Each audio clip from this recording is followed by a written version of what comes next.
sommes le 15 août 1977. Ce soir-là, l'astrophysicien Jerry Headman assure la surveillance au radiotélescope de l'Université de l'Ohio, une grande antenne de 100 mètres de long utilisée dans le cadre du projet SETI, un programme qui vise à écouter le cosmos dans l'espoir d'y découvrir un message artificiel d'origine extraterrestre. En jetant un coup d'œil distrait sur l'impression des données, l'astrophysicien est stupéfait. Quelques minutes plus tôt, à 23h16 très précisément, un puissant signal radio a été capté. Headman est si étonné qu'il s'empresse d'écrire dans la marge de la feuille « Wow ». Ce signal venait-il réellement d'ailleurs? Et ailleurs, c'est où?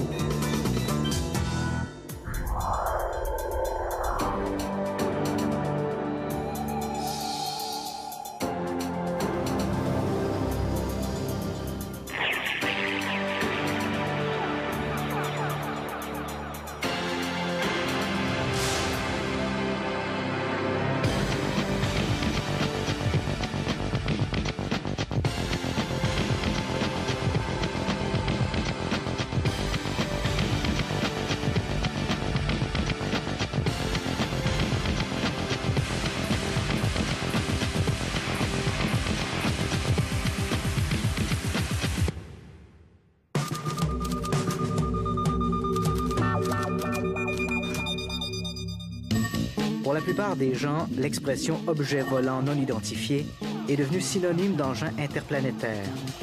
Pourtant, l'hypothèse extraterrestre se heurte à de nombreuses objections. Certains hommes de science vont jusqu'à la qualifier de non-sens. Il suffit, disent-ils, de considérer les énormes distances qui séparent les étoiles pour se rendre compte que l'idée même d'une visite extraterrestre est tout à fait ridicule.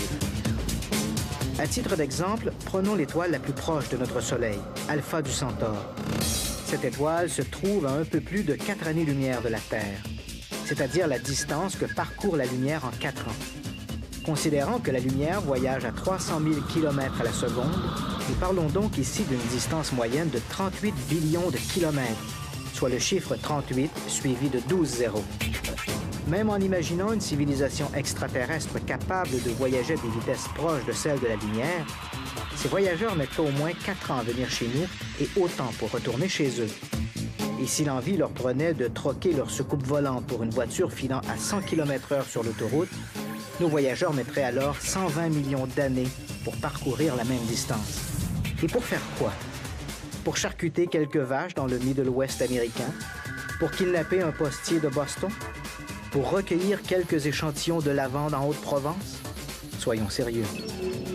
Nous savons aujourd'hui que l'étoile Alpha du Centaure ne remplit pas les conditions nécessaires à l'apparition de planètes habitables.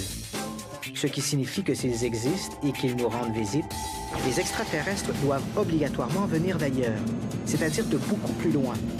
Mais beaucoup plus loin, c'est où? Nous sommes peut-être en train de nous égarer. Ailleurs n'est peut-être pas aussi loin que nous le croyons. La vitesse de la lumière n'est peut-être pas aussi absolue que le disent les astrophysiciens. Et ailleurs, c'est peut-être nulle part. Bref, l'univers est loin de nous avoir livré tous ses secrets. La problématique des ovnis interpelle l'hypothèse extraterrestre à 2 niveaux. Primo, existe-t-il d'autres civilisations intelligentes dans l'univers? Et secondo, ces civilisations peuvent-elles nous rendre visite? Au plan biochimique, la vie telle que nous la connaissons ressemble à une recette de gâteau, c'est-à-dire qu'elle nécessite des ingrédients très précis pour éclore. Le professeur René Racine est considéré par plusieurs comme l'un des pères de l'astronomie québécoise. Les experts, dont je ne suis pas, pensent que la vie basée sur le carbone, les éléments comme le carbone, l'azote, l'oxygène et l'hydrogène, est la seule vie qui soit vraiment possible, qui puisse se développer, qui puisse développer le niveau de complexité moléculaire nécessaire à l'existence, à la vie d'organismes. Il y a d'autres possibilités théoriques. La silice, par exemple, peut se combiner avec l'oxygène, mais ça donne des choses comme le sable, et c'est loin d'être aussi malléable et aussi fertile que je ne sais pas, le sang, par exemple, qui est CNO. Donc, mais ces éléments-là, carbone, azote, oxygène, hydrogène, existent partout dans l'univers. Donc, il faut que les conditions nécessaires à leur combinaison, à l'augmentation de leur complexité, à leur évolution en êtres vivants, soient réunies pour qu'on y arrive. Évidemment, elle seule, la réunion d'éléments comme l'hydrogène, l'oxygène et le carbone n'est pas suffisante pour déclencher ce processus éminemment plus complexe qu'est celui de la vie. À l'instar de notre recette de gâteau, mettre dans un moule des œufs, de la farine et du sucre ne donne pas nécessairement un Saint-Honoré. Pour ce faire, notre pâtisserie se doit d'être mise au four pendant un laps de temps déterminé et à une température précise. À l'échelle cosmique, la cuisson de cette mixture hydrogène-oxygène-carbone s'appelle les conditions planétaires. Il faut comprendre que les conditions requises pour que la soupe biologique ou vivante se développe sont extrêmement exigeantes. Il y a des éléments de temps, il y a des éléments de stabilité mécanique de l'orbite, de conditions de température à la surface ou dans la biosphère qui sont difficiles à réaliser. Et ça, c'est une chose qu'on sait depuis longtemps et qui nous porte à croire que l'émergence de la vie, et de la vie intelligente sur Terre, est un phénomène qui est incroyablement improbable. Pourtant, ça s'est réalisé. Bon, plus spécifiquement, on croit que les températures doivent permettre, bien sûr, des réactions biochimiques et donc doivent être dans une gamme de températures qui soit modeste entre le point de congélation et le point de fusion de l'eau, par exemple, qui est un élément essentiel. Donc, il faut que l'orbite de la planète ou de l'objet sur lequel se développeraient ces choses-là soit très régulière. Les planètes orbitent les étoiles, la Terre comme autour du Soleil, et si la distance varie beaucoup, la température va changer. Vous voyez les inquiétudes qu'on a aujourd'hui d'une éventuelle augmentation de la température de l'écosystème terrestre de 1 ou même de 2 degrés. On parle de catastrophe. Donc, pour que ceci se produise, il faut que l'orbite terrestre demeure circulaire, presque parfaitement circulaire, la Terre toujours à la même distance du Soleil, à une précision de l'ordre inférieur à 1%. Donc ça, c'est un exemple parmi d'autres. Lorsque les planètes se forment, on le sait maintenant parce qu'on les voit se former, ou enfin des objets protoplanétaires autour d'étoiles jeunes, il y a un brassage dynamique intense. Et il n'est pas facile d'expliquer comment un système planétaire comme le nôtre, où on a 8 ou 9, si on inclut Pluton, planètes qui ont des orbites presque parfaitement circulaires, s'est développé. Donc, ça, ce sont les conditions, et ça nous donne aussi une idée de la difficulté de réaliser ces conditions-là. On y est parvenu, ici, sur notre système planétaire. Il y a une planète, la Terre, qui est à la bonne distance pour que l'eau se tienne dans des conditions fertiles. Les eaux sont trop chaudes ou trop froides. Ça peut-être pas toujours été le cas. Le Soleil était plus brillant au début. Mars a pu avoir une température suffisamment élevée. Il y a peut-être de l'archébiologie sur Mars. Mais l'idée à retenir de tout ça, c'est que les conditions sont très exigeantes. Au début des années 1960, les scientifiques étaient plutôt optimistes quant à l'existence de la vie extraterrestre. On croyait que les conditions planétaires observables dans notre propre système solaire devaient être le modèle standard et que ce modèle devait être omniprésent un peu partout dans l'univers. Mais les découvertes récentes de planètes extrasolaires, c'est-à-dire situées hors de notre système solaire, sont venues tempérer cet enthousiasme. Il apparaît en effet que l'existence de systèmes planétaires stables serait en réalité beaucoup plus rare qu'on ne le croyait jusqu'à maintenant. La question d'établir notre connaissance ou notre confiance est une question de statistiques. Et Frank Drake, dans les années 60, 70, avait fait une équation mathématique relativement simple qui tenait compte des probabilités de chacun des facteurs requis pour que la vie se développe.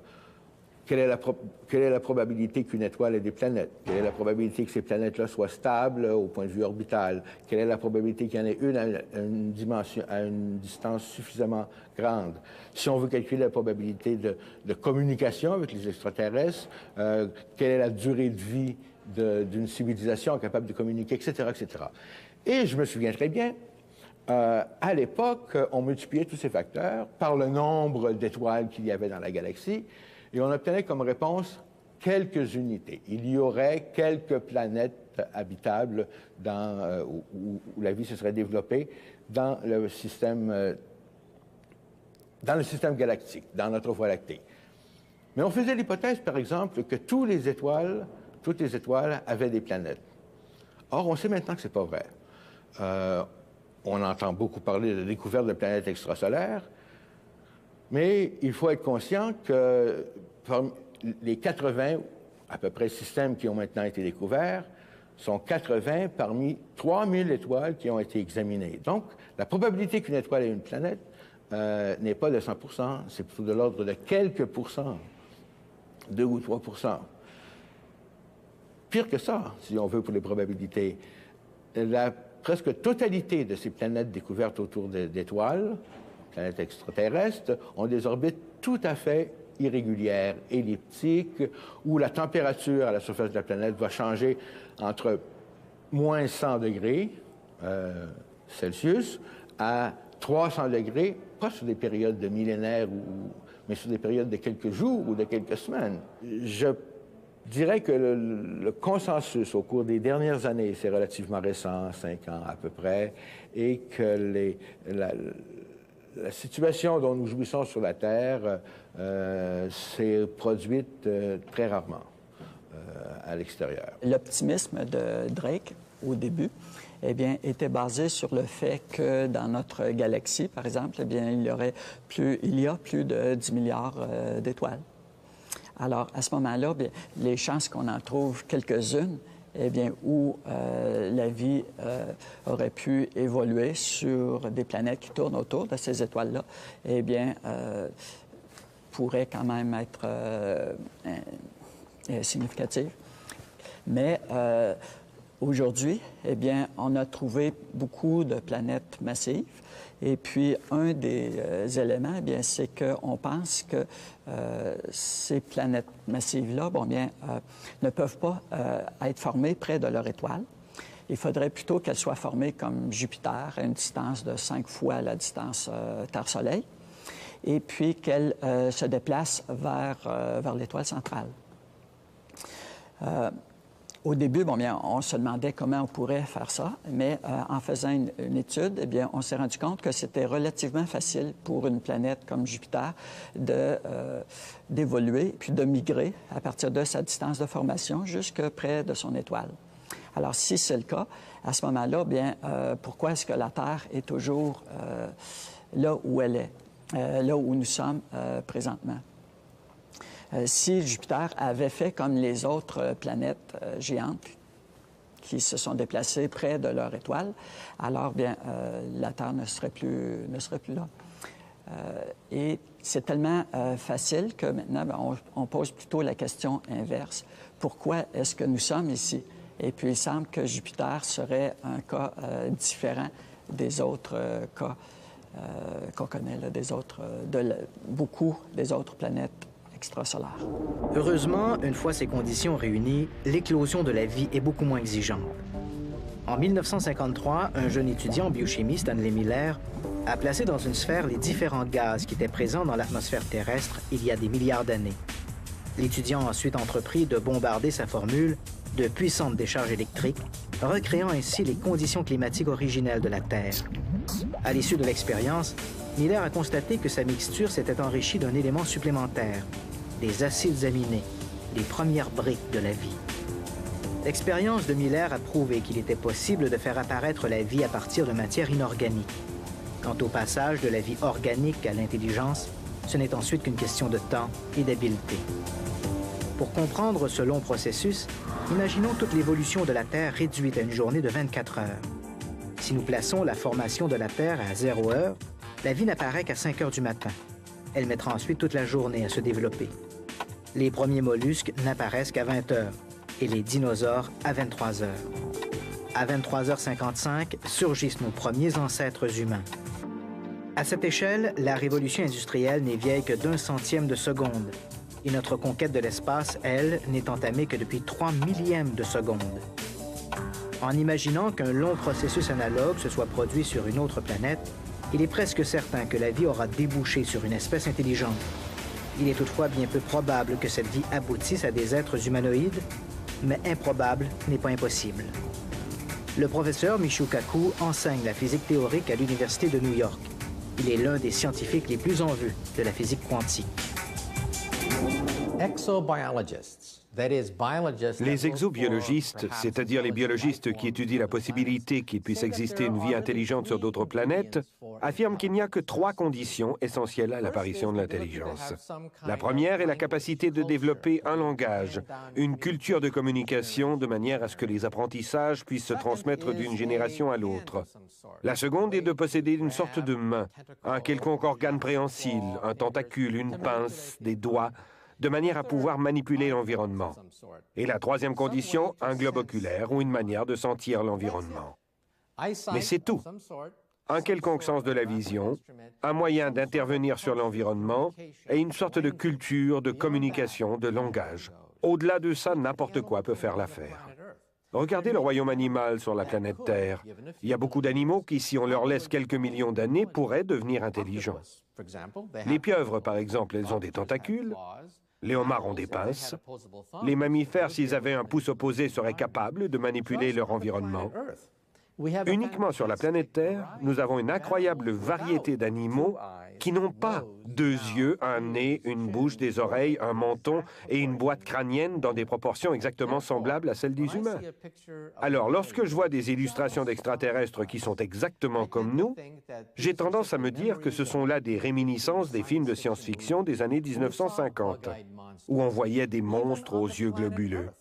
Uniquement sur la planète Terre, la diversité animale est fabuleuse, en comparaison de ce que nous voyons dans les films de science-fiction. Je serais bien plus convaincu si je voyais une pieuvre ou un homard intelligent. Si quelqu'un me disait qu'il a été enlevé par une pieuvre intelligente, là, je serais vraiment impressionné. Mais si les formes anatomiques peuvent varier à l'infini, qu'en est-il de l'intelligence? Peut-on imaginer ce à quoi pourrait ressembler une civilisation extraterrestre jouissant de 1000 ou de 10 000 ans d'avance sur nous? Nous, les physiciens, lorsque nous regardons dans l'espace, nous croyons qu'il existe des civilisations de niveau 1, 2 et 3. Une civilisation de niveau 1 a peut-être une avance de 100, 200 ans sur la nôtre. Elle contrôle l'énergie planétaire, tout ce qui relève de la planète. Le climat, peut-être même l'énergie volcanique ou sismique sont sous contrôle. Éventuellement, ces connaissances vont se multiplier par un facteur de 10 milliards pour lui permettre de contrôler l'énergie d'une étoile.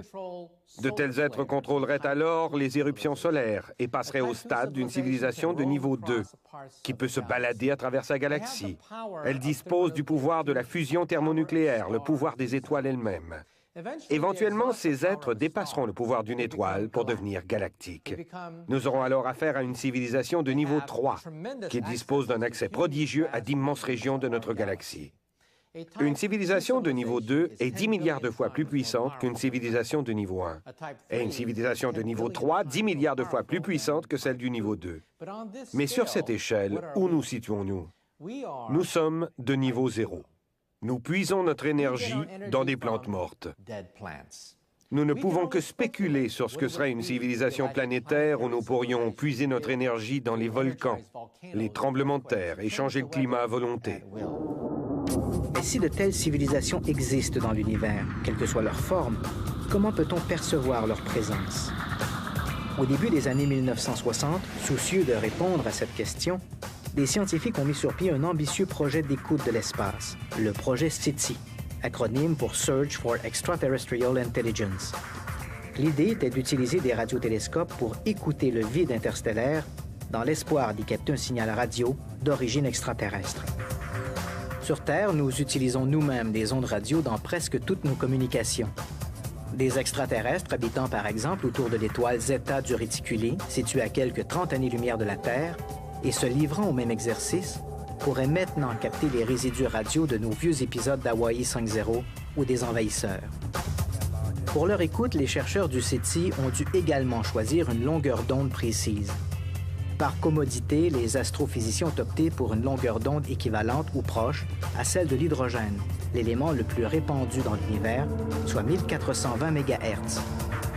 Depuis, l'espace s'est montré désespérément silencieux.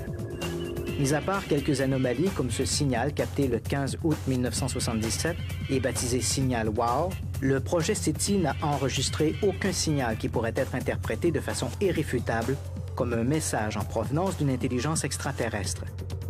L'échec apparent du projet SETI a amené plusieurs scientifiques à conclure en l'inexistence de civilisations avancées dans le cosmos.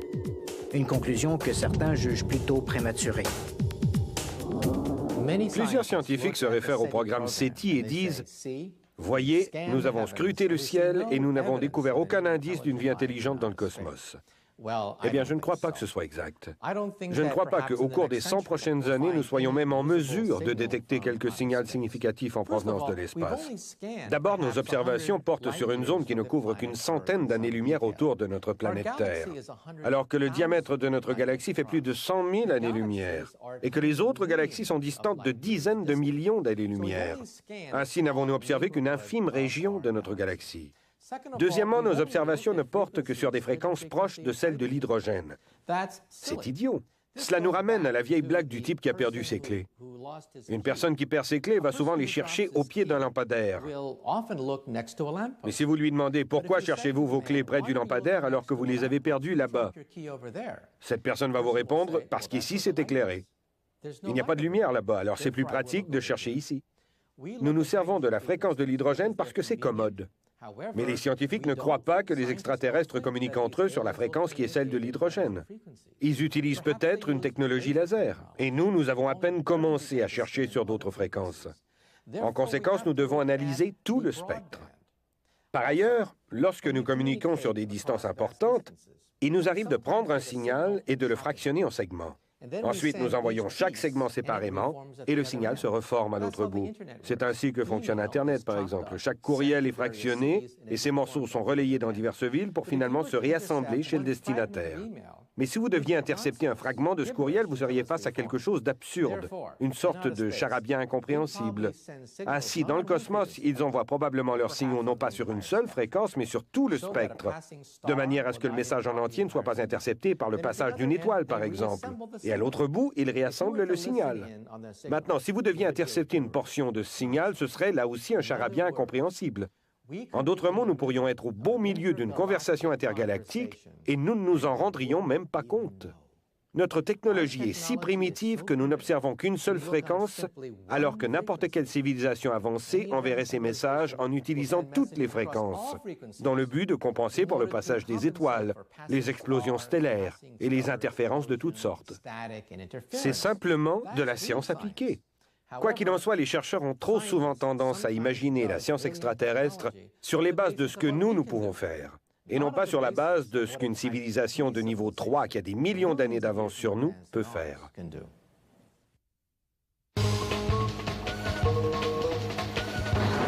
Pour plusieurs férus d'histoire d'OVNI, l'attitude scientifique peut paraître paradoxale. Alors que des efforts sont déployés pour écouter l'espace à la recherche de signaux extraterrestres, la communauté scientifique se montre très peu intéressée par le phénomène des ovnis.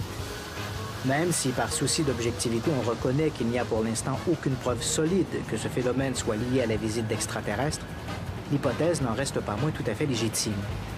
Malheureusement, trop de scientifiques continuent de voir dans cette interprétation qu'un fantasme populaire. Et à leur décharge, ils évoquent le paradoxe de Fermi. Il y a 50 ans, le physicien italien Enrico Fermi, prix Nobel de physique et compagnon d'Einstein, posait la question. Si les extraterrestres existent, alors pourquoi ne sont-ils pas déjà ici? Par cette question, Fermi voulait attirer l'attention de ses collègues sur le fait que si la vie était aussi répandue dans le cosmos qu'on le croyait, il était alors raisonnable d'imaginer des civilisations largement en avance sur nous. Plusieurs d'entre elles devaient avoir atteint un niveau de technologie leur permettant de nous rendre visite. Or, compte tenu que les extraterrestres n'ont pas encore débarqué chez nous, disait Fermi, c'est qu'ils n'existent pas. Ce postulat plutôt radical est passé dans le discours scientifique comme le paradoxe de Fermi. De là à considérer ces histoires de rencontres avec des extraterrestres comme du délire, il n'y a qu'un pas. Quant à la crédibilité ou à l'évaluation de la crédibilité de ces témoignages, on a mentionné le mot de Enrico Fermi qui disait, écoutez, là, si les extraterrestres nous avaient visités, on ne serait pas ici à en discuter. ça serait tellement évident. Ben, qu'on pense, par exemple, lorsque les Européens sont arrivés en Amérique au 15 et 16e siècle, ça n'a pas pris des années pour que les gens de la côte ouest sachent que quelque part dans le golfe du Saint-Laurent, des caravelles s'étaient pointées. Ce serait le même phénomène. Si jamais il y avait eu des visites d'extraterrestres sur la Terre, qui a priori sont très improbables, bon, ils seraient à la télé. Ils sont quand même pas si timides. La faiblesse du paradoxe de Fermi, c'est qu'il pose le problème des visites extraterrestres en fonction de nos attentes et non en fonction de la réalité. Les extraterrestres sont peut-être déjà là, à notre insu. Nous connaissons tous le fameux paradoxe de Fermi qui dit « Si les créatures extraterrestres existent, alors où sont-elles » Eh bien, je vous donne un exemple. Supposons que vous ayez une fourmilière au milieu d'un bois et que tout près de cette fourmilière, on construise une super autoroute à 10 voies. La question revient à savoir si les fourmis seraient en mesure de communiquer et de comprendre ce qu'est une super autoroute à 10 voies. Est-ce que ces fourmis seraient en mesure de comprendre la technologie et de saisir les intentions de ceux qui construisent cette super autoroute juste à côté de leur fourmilière? Supposons maintenant que nous nous penchions sur ces fourmis et que nous leur disions « Nous allons vous apporter des bibelots et de la verroterie. Nous allons vous apporter le savoir, l'énergie nucléaire, la technologie génétique. Nous allons vous apporter l'utopie. Présentez-moi votre chef. » Est-ce là ce que vous dites lorsque vous rencontrez des fourmis? Non. La plupart des gens en piétinent simplement quelques-unes. Supposons maintenant que nous soyons une civilisation de niveau 0 face à des êtres appartenant à une civilisation de niveau 3 qui peuvent naviguer à travers la galaxie et qui ont peut-être des millions d'années d'avance sur nous. L'écart entre nous et les fourmis est en gros proportionnel à celui existant entre nous-mêmes et une civilisation de niveau 3. En d'autres mots, nous sommes si arrogants, si prétentieux, que nous nous disons « ils doivent nous visiter ». Nous sommes si importants qu'ils vont interrompre leurs affaires uniquement pour nous apporter un peu de super technologie. Je ne crois pas. Revenons à nos fourmis. Si elles regardent la super autoroute, elles ne sauront même pas ce qu'est une autoroute. Elles ne seront même pas en mesure de détecter la présence d'une autoroute et d'en comprendre le principe de communication. Et même si elles en étaient capables, croyez-vous que les fourmis se diraient « Pourquoi ne viennent-ils pas nous visiter? Pourquoi ne viennent-ils pas nous offrir cette fabuleuse technologie humaine ?» Je ne crois pas. Mais au-delà de cette question de perception, les scientifiques évoquent aussi des problèmes purement physiques pour discréditer l'hypothèse des visites extraterrestres. Leur principal argument, c'est bien sûr ces immenses distances qui séparent les étoiles et qui semblent a priori infranchissables, même à des vitesses proches de celles de la lumière.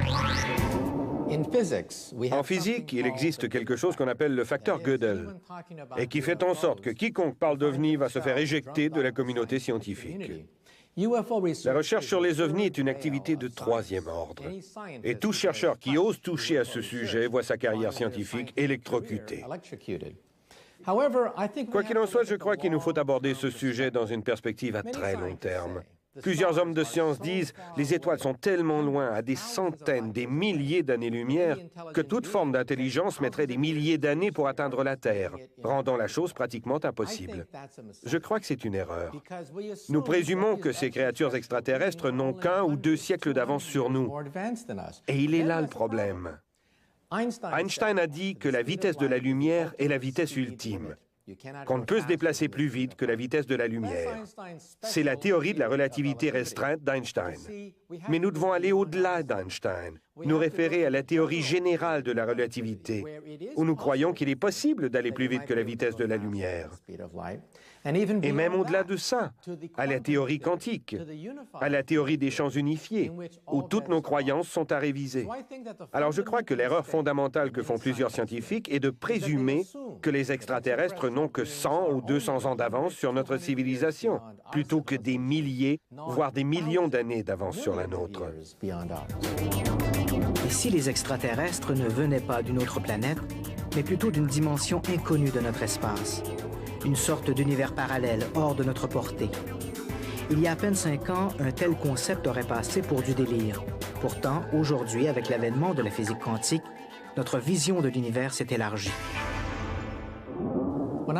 Lorsque j'étais enfant, j'avais l'habitude d'aller dans les jardins du salon de thé japonais à San Francisco pour y observer les poissons, les carpes, qui vivaient dans un petit étang peu profond.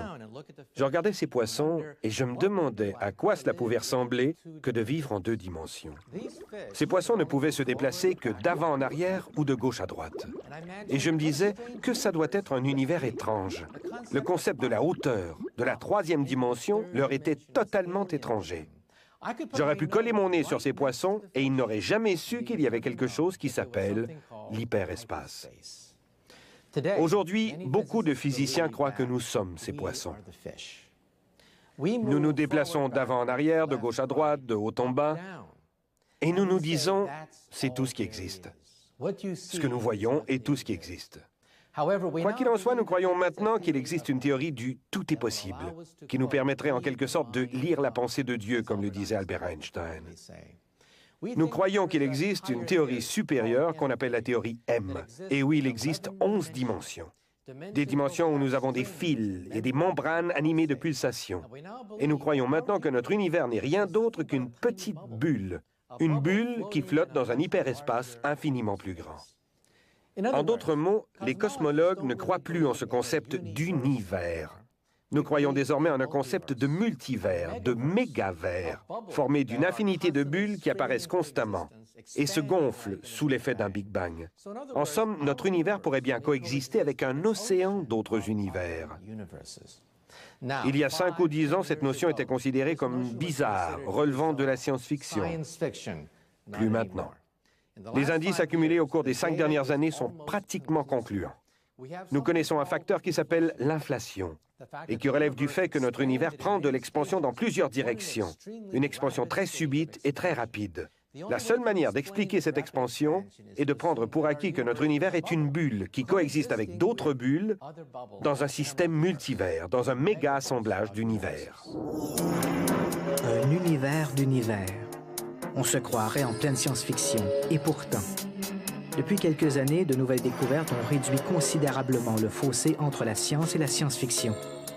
Des généticiens écossais ont pratiqué le clonage de la brebis Dolly. Des chercheurs américains, britanniques et danois ont réussi la téléportation des caractéristiques d'un photon, un atome de lumière. Certes, nous sommes encore loin du célèbre Beam Me Up Scotty de Star Trek, mais c'est déjà un pas vers cette téléportation imaginée par Gene Roddenberry. Que nous réserve l'avenir? À quoi ressemblera la science de l'an 3000? À quoi peut bien ressembler la science d'une civilisation jouissant d'une avance technologique de 100 000 ans? Dans Star Trek et d'autres films de science-fiction, nous observons l'émergence d'une civilisation de niveau 2. La Fédération des planètes est de niveau 2. Ils ont colonisé une petite portion de notre galaxie, mais ils vivent dans la crainte d'une civilisation de niveau 3, qu'on appelle les Borg dans l'émission. Les Borg sont typiques d'une civilisation de niveau 3. Ils sont galactiques. Ils se déplacent à volonté d'un système solaire à l'autre à travers la galaxie. Nous, les physiciens, nous cherchons attentivement des civilisations de niveau 1, 2 ou 3 dans le cosmos. Une civilisation de niveau 2, par exemple, disposerait éventuellement de ce qu'on appelle une sphère de Dyson. Une sphère de Dyson peut encapsuler une étoile entière, de manière à utiliser toute l'énergie émise par cette étoile, ce qui correspond à 10 milliards de fois l'énergie contrôlée par une civilisation de niveau planétaire, une civilisation de type 1. Nous les avons cherchés, et même s'ils essaient de se dissimuler, de se cacher, ils doivent tout de même obéir à la deuxième loi de la thermodynamique, c'est-à-dire que l'énergie perdue doit émettre de la chaleur, un rayonnement infrarouge. Nous les avons cherchés. Nous avons recherché la signature infrarouge d'une sphère de Dyson dans l'espace. Malheureusement, nous n'avons toujours pas découvert de traces de civilisation de niveau 1, 2 ou 3. Mais nous, les physiciens, lorsque nous scrutons l'espace, nous ne cherchons pas de petits bonshommes verts.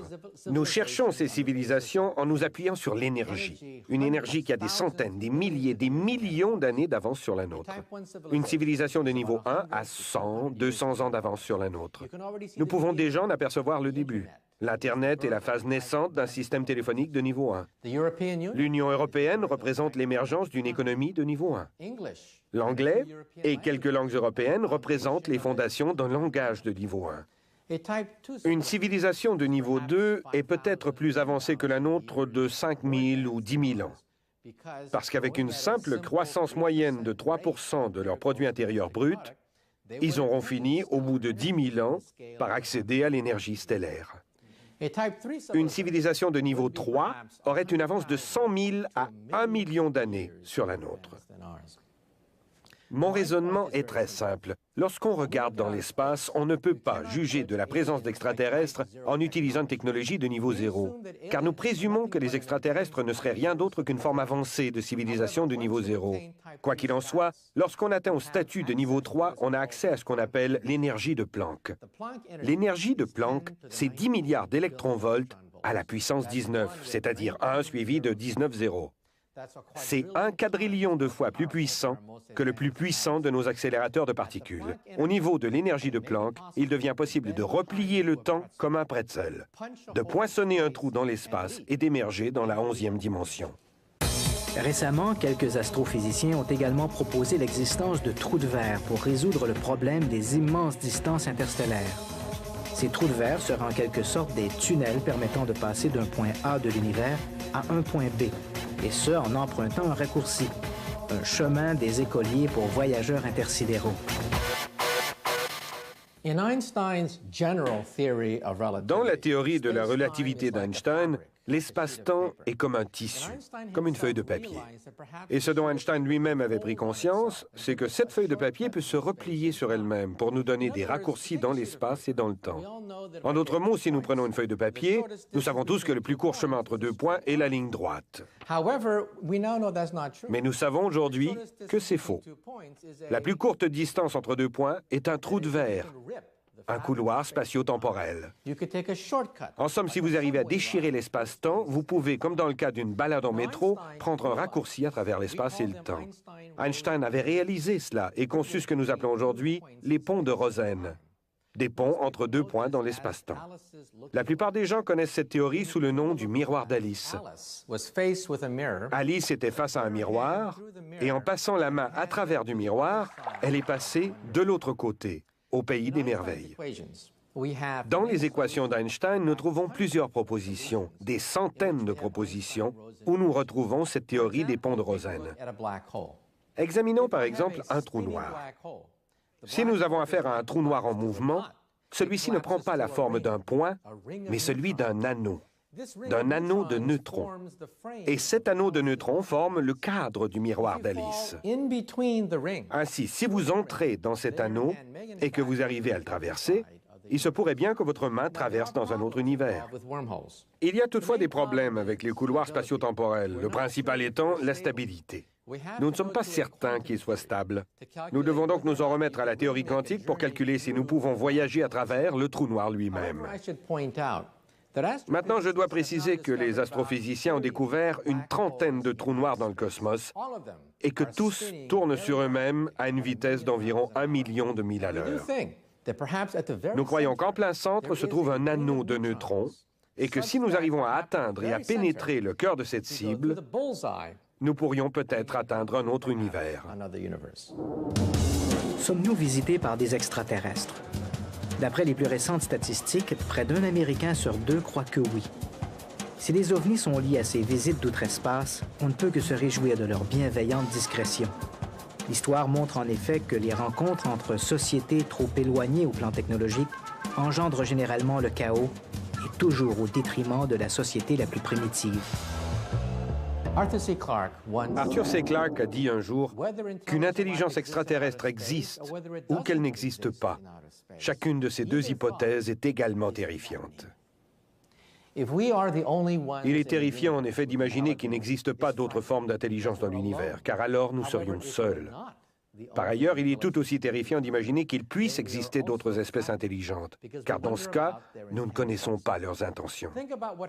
Pensez à ce qui s'est produit lorsque Cortés a rencontré Montezuma à Mexico. Les Aztèques avaient peut-être 500 ou 1000 ans de retard sur la technologie européenne. Cortés disposait de la poudre à canon, empruntée aux Chinois. Il avait des chevaux et une technologie en avance de quelques siècles, peut-être de 1000 ans, sur celle des Aztèques. La civilisation aztèque, qui existait depuis 10 000 ans, depuis la dernière glaciation, s'est effondrée en l'espace de quelques mois. C'est ce qui se produit lorsque deux civilisations se rencontrent et que l'une d'elles est en avance sur l'autre d'à peine quelques siècles, mais qu'elle a des intentions malveillantes. Je crois que si une civilisation en avance de quelques millions d'années sur la nôtre devait un jour nous rencontrer, nous ne serions peut-être que des fourmis à leurs yeux. Si nous avions à construire une super autoroute à 10 voies et qu'il y ait une fourmilière sur sa trajectoire, que feraient les ouvriers, croyez-vous? Ils n'y réfléchiraient même pas et couleraient leur ciment sur la fourmilière. Maintenant, mon opinion personnelle est la suivante. Ils sont là. D'ailleurs, beaucoup de mes amis croient également qu'ils sont là. Ce qui nous divise, c'est de savoir s'ils ont ou non la possibilité d'entrer en contact avec nous. S'ils ont acquis les moyens de naviguer durant des millions d'années-lumière à travers les galaxies et les systèmes solaires. Quoi qu'il en soit, la plupart des physiciens croient au fond d'eux-mêmes qu'ils sont probablement là. Et que lorsqu'ils nous rencontreront, qu'une rencontre du troisième type se produira, il ne nous restera plus qu'à espérer qu'ils soient bienveillants. Qu'il soit de niveau 3, qu'il soit au-delà du niveau planétaire. Au moment présent, nous sommes de niveau 0. Nous sommes encore embourbés dans ces notions sectaires, fondamentalistes, haineuses qui nous viennent du cloaque. Nous sommes à peine sortis du cloaque et nous portons toute la sauvagerie de nos origines. Mais lorsque nous aurons atteint le niveau 1, nous deviendrons intéressants, civilisés, une civilisation planétaire capable d'aplanir ses conflits, capable de surmonter ces différences sectaires, nationalistes et régionales. Mais une civilisation de niveau 3 aura eu, elle, des millions d'années pour surmonter ces tendances agressives.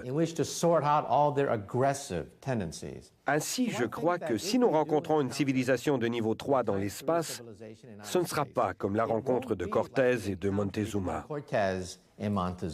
Peut-être seront-ils bienveillants. Peut-être reconnaîtront-ils qu'une forme de vie intelligente est précieuse et que la matière première la plus importante de l'univers est l'intelligence et la conscience. Si les extraterrestres nous visitent, que cherchent-ils? En quoi une civilisation aussi primitive que la nôtre peut-elle les intéresser? Aujourd'hui, la physique quantique nous dépeint un univers beaucoup plus complexe et dynamique que nous l'imaginions. Nous ne parlons plus d'univers au singulier, mais de méga-univers au pluriel. La vitesse de la lumière n'est plus un dogme, mais une simple variable dans une équation sans cesse reformulée. Les scientifiques qui jusqu'alors discréditaient les témoignages ovnis sous prétexte que les visites extraterrestres étaient une utopie, doivent à présent revoir leurs arguments. S'il est vrai que les données recueillies jusqu'à maintenant sur les ovnis ne permettent pas de favoriser l'hypothèse extraterrestre plus qu'une autre, la science, en revanche, ne permet plus de l'exclure. On est conscient que des visites interplanétaires ou interstellaires demandent des outils et des moyens qui dépassent largement la technologie qu'on connaît sur Terre aujourd'hui. On fait appel à des phénomènes quantiques, à une reformulation de la relativité générale, à la possibilité d'aller plus vite que la vitesse de la lumière. Tout ça est raisonnable. C'est pas moi qui va vous dire que la science d'aujourd'hui est terminée et que dans 100 ans ou 1000 ans, on n'en saura pas beaucoup plus. Okay? Donc, c'est une question de moyens. Je pense que éventuellement, si une civilisation réussit à survivre, à se développer suffisamment longtemps, elle trouvera les moyens de faire des explorations interstellaires. La grande question est de savoir est-ce qu'il y a assez de ces civilisations-là et est-ce qu'elles seront assez sages pour durer assez longtemps. Nous avons déjà, nous les Terriens, envoyé 2 sondes, les sondes voyageurs, qui sont maintenant sorties du système solaire et qui s'approcheront dans quelques dizaines de milliers d'années d'étoiles autres que le Soleil. Donc, on est capable quand même d'envoyer une petite plaque avec le dessin d'un homme et d'une femme en disant « Bonjour, bonjour, nous sommes là ».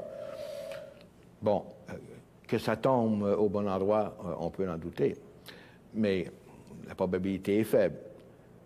Nous ne sommes pas encore prêts à construire des engins qui permettraient de prendre tout un écosystème et de le mettre en voyage interstellaire. Vous voyez, ces voyages-là, on peut faire appel à des vitesses extrêmes, mais on parle de milliers d'années, plusieurs centaines d'années. Alors, il faut tout un écosystème. Et il faut l'agriculture, c'est un peu comme mettre en orbite pour le faire, je ne sais pas, l'île de Montréal, avec sa population qui pourra se reproduire et tout ça. On n'en est pas là.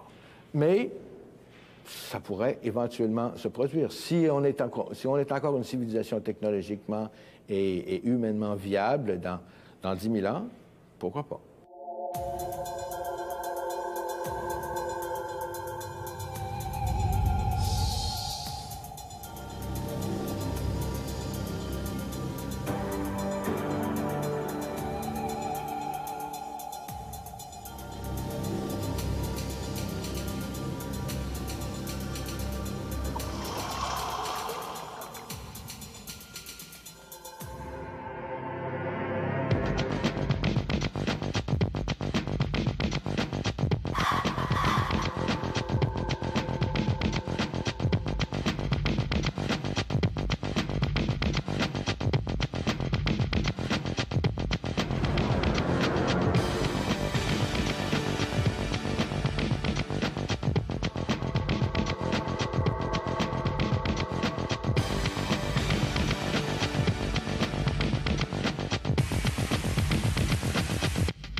Nous sommes le 15 août 1977.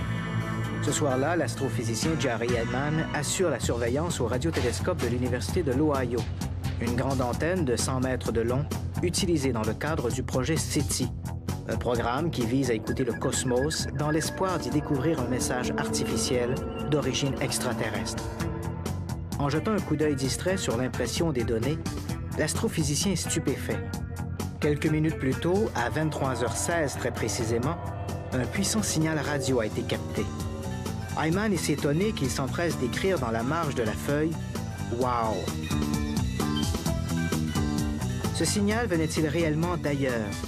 Et ailleurs, c'est où?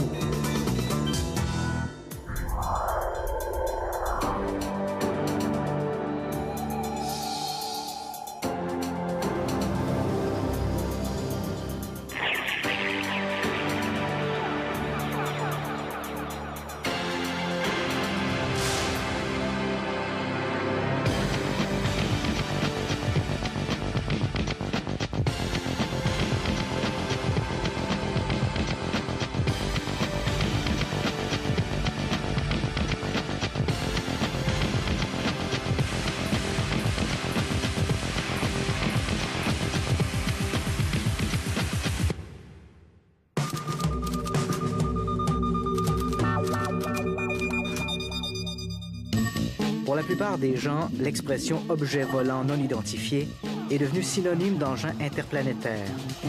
Pourtant, l'hypothèse extraterrestre se heurte à de nombreuses objections. Certains hommes de science vont jusqu'à la qualifier de non-sens. Il suffit, disent-ils, de considérer les énormes distances qui séparent les étoiles pour se rendre compte que l'idée même d'une visite extraterrestre est tout à fait ridicule. À titre d'exemple, prenons l'étoile la plus proche de notre Soleil, Alpha du Centaure. Cette étoile se trouve à un peu plus de 4 années-lumière de la Terre, c'est-à-dire la distance que parcourt la lumière en 4 ans. Considérant que la lumière voyage à 300 000 km à la seconde, nous parlons donc ici d'une distance moyenne de 38 billions de kilomètres, soit le chiffre 38 suivi de 12 zéros. Même en imaginant une civilisation extraterrestre capable de voyager à des vitesses proches de celles de la lumière, ces voyageurs mettraient au moins 4 ans à venir chez nous et autant pour retourner chez eux. Et si l'envie leur prenait de troquer leur soucoupe volante pour une voiture filant à 100 km/h sur l'autoroute, nos voyageurs mettraient alors 120 millions d'années pour parcourir la même distance. Et pour faire quoi? Pour charcuter quelques vaches dans le Middle West américain? Pour kidnapper un postier de Boston? Pour recueillir quelques échantillons de lavande en Haute-Provence? Soyons sérieux. nous savons aujourd'hui que l'étoile Alpha du Centaure ne remplit pas les conditions nécessaires à l'apparition de planètes habitables. Ce qui signifie que s'ils existent et qu'ils nous rendent visite, les extraterrestres doivent obligatoirement venir d'ailleurs, c'est-à-dire de beaucoup plus loin. Mais beaucoup plus loin, c'est où? Nous sommes peut-être en train de nous égarer. Ailleurs n'est peut-être pas aussi loin que nous le croyons. La vitesse de la lumière n'est peut-être pas aussi absolue que le disent les astrophysiciens. Et ailleurs, c'est peut-être nulle part. Bref, l'univers est loin de nous avoir livré tous ses secrets. La problématique des ovnis interpelle l'hypothèse extraterrestre à deux niveaux. Primo, existe-t-il d'autres civilisations intelligentes dans l'univers? Et secondo, ces civilisations peuvent-elles nous rendre visite?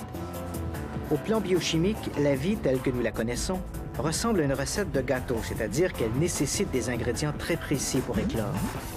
Le professeur René Racine est considéré par plusieurs comme l'un des pères de l'astronomie québécoise. Les experts, dont je ne suis pas, pensent que la vie basée sur le carbone, les éléments comme le carbone, l'azote, l'oxygène et l'hydrogène, est la seule vie qui soit vraiment possible, qui puisse se développer, qui puisse développer le niveau de complexité moléculaire nécessaire à l'existence, à la vie d'organismes. Il y a d'autres possibilités théoriques. La silice, par exemple, peut se combiner avec l'oxygène, mais ça donne des choses comme le sable, et c'est loin d'être aussi malléable et aussi fertile que je ne sais pas, le sang, par exemple, qui est CNO. Donc, mais ces éléments-là, carbone, azote, oxygène, hydrogène, existent partout dans l'univers. Donc, il faut que les conditions nécessaires à leur combinaison, à l'augmentation de leur complexité, à leur évolution en êtres vivants, soient réunies pour qu'on y arrive. Évidemment, à elle seule, la réunion d'éléments comme l'hydrogène, l'oxygène et le carbone n'est pas suffisante pour déclencher ce processus éminemment plus complexe qu'est celui de la vie. À l'instar de notre recette de gâteau, mettre dans un moule des œufs, de la farine et du sucre ne donne pas nécessairement un Saint-Honoré. Pour ce faire, notre pâtisserie se doit d'être mise au four pendant un laps de temps déterminé et à une température précise. À l'échelle cosmique, la cuisson de cette mixture hydrogène-oxygène-carbone s'appelle les conditions planétaires. Il faut comprendre que les conditions requises pour que la soupe biologique ou vivante se développe sont extrêmement exigeantes. Il y a des éléments de temps, il y a des éléments de stabilité mécanique de l'orbite, de conditions de température à la surface ou dans la biosphère qui sont difficiles à réaliser. Et ça, c'est une chose qu'on sait depuis longtemps et qui nous porte à croire que l'émergence de la vie, et de la vie intelligente sur Terre, est un phénomène qui est incroyablement improbable. Pourtant, ça s'est réalisé. Bon, plus spécifiquement, on croit que les températures doivent permettre, bien sûr, des réactions biochimiques et donc doivent être dans une gamme de températures qui soit modeste entre le point de congélation et le point de fusion de l'eau, par exemple, qui est un élément essentiel. Donc, il faut que l'orbite de la planète ou de l'objet sur lequel se développeraient ces choses-là soit très régulière. Les planètes orbitent les étoiles, la Terre comme autour du Soleil, et si la distance varie beaucoup, la température va changer. Vous voyez les inquiétudes qu'on a aujourd'hui d'une éventuelle augmentation de la température de l'écosystème terrestre de 1 ou même de 2 degrés. On parle de catastrophe. Donc, pour que ceci se produise, il faut que l'orbite terrestre demeure circulaire, presque parfaitement circulaire, la Terre toujours à la même distance du Soleil, à une précision de l'ordre inférieur à 1%. Donc ça, c'est un exemple parmi d'autres. Lorsque les planètes se forment, on le sait maintenant parce qu'on les voit se former, ou enfin des objets protoplanétaires autour d'étoiles jeunes, il y a un brassage dynamique intense. Et il n'est pas facile d'expliquer comment un système planétaire comme le nôtre, où on a 8 ou 9, si on inclut Pluton, planètes qui ont des orbites presque parfaitement circulaires, s'est développé. Donc, Ça, ce sont les conditions, et ça nous donne aussi une idée de la difficulté de réaliser ces conditions-là. On y est parvenu ici, sur notre système planétaire. Il y a une planète, la Terre, qui est à la bonne distance pour que l'eau se tienne dans des conditions fertiles. Les eaux sont trop chaudes ou trop froides. Ça peut peut-être pas toujours été le cas. Le Soleil était plus brillant au début. Mars a pu avoir une température suffisamment élevée. Il y a peut-être de l'archébiologie sur Mars. Mais l'idée à retenir de tout ça, c'est que les conditions sont très exigeantes. Au début des années 1960, les scientifiques étaient plutôt optimistes quant à l'existence de la vie extraterrestre. On croyait que les conditions planétaires observables dans notre propre système solaire devaient être le modèle standard et que ce modèle devait être omniprésent un peu partout dans l'univers. Mais les découvertes récentes de planètes extrasolaires, c'est-à-dire situées hors de notre système solaire, sont venues tempérer cet enthousiasme. Il apparaît en effet que l'existence de systèmes planétaires stables serait en réalité beaucoup plus rare qu'on ne le croyait jusqu'à maintenant. La question d'établir notre connaissance ou notre confiance est une question de statistiques. Et Frank Drake, dans les années 60, 70, avait fait une équation mathématique relativement simple qui tenait compte des probabilités de chacun des facteurs requis pour que la vie se développe. Quelle est la probabilité qu'une étoile ait des planètes? Quelle est la probabilité que ces planètes-là soient stables au point de vue orbital? Quelle est la probabilité qu'il y en ait une à une distance suffisamment grande? Si on veut calculer la probabilité de communication avec les extraterrestres, quelle est la durée de vie d'une civilisation capable de communiquer, etc., etc. Et je me souviens très bien, à l'époque, on multipliait tous ces facteurs par le nombre d'étoiles qu'il y avait dans la galaxie et on obtenait comme réponse quelques unités. Il y aurait quelques planètes habitables où la vie se serait développée dans le système galactique, dans notre Voie lactée. Mais on faisait l'hypothèse, par exemple, que toutes les étoiles avaient des planètes. Or, on sait maintenant que ce n'est pas vrai. On entend beaucoup parler de découverte de planètes extrasolaires, mais il faut être conscient que les 80, à peu près, systèmes qui ont maintenant été découverts sont 80 parmi 3000 étoiles qui ont été examinées. Donc, la probabilité qu'une étoile ait une planète n'est pas de 100 %, c'est plutôt de l'ordre de quelques pourcents, 2 ou 3 %. Pire que ça, si on veut, pour les probabilités. La presque totalité de ces planètes découvertes autour d'étoiles, planètes extraterrestres, ont des orbites tout à fait irrégulières, elliptiques, où la température à la surface de la planète va changer entre moins 100 degrés Celsius à 300 degrés, pas sur des périodes de millénaires, mais sur des périodes de quelques jours ou de quelques semaines. Je dirais que le consensus au cours des dernières années, c'est relativement récent, 5 ans à peu près, et que la situation dont nous jouissons sur la Terre s'est produite très rarement à l'extérieur. L'optimisme de Drake, au début, eh bien, était basé sur le fait que dans notre galaxie, par exemple, eh bien, il y a plus de 10 milliards d'étoiles. Alors, à ce moment-là, bien, les chances qu'on en trouve quelques-unes, eh bien, où la vie aurait pu évoluer sur des planètes qui tournent autour de ces étoiles-là, eh bien, pourraient quand même être significatives. Mais aujourd'hui, eh bien, on a trouvé beaucoup de planètes massives. Et puis, un des éléments, eh bien, c'est qu'on pense que ces planètes massives-là, bon, bien, ne peuvent pas être formées près de leur étoile.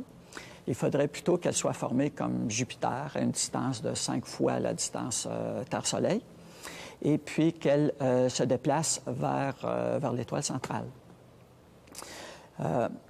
Au début, bon, bien, on se demandait comment on pourrait faire ça, mais en faisant une étude, eh bien, on s'est rendu compte que c'était relativement facile pour une planète comme Jupiter d'évoluer puis de migrer à partir de sa distance de formation jusque près de son étoile. Alors, si c'est le cas, à ce moment-là, bien, pourquoi est-ce que la Terre est toujours là où elle est? là où nous sommes présentement.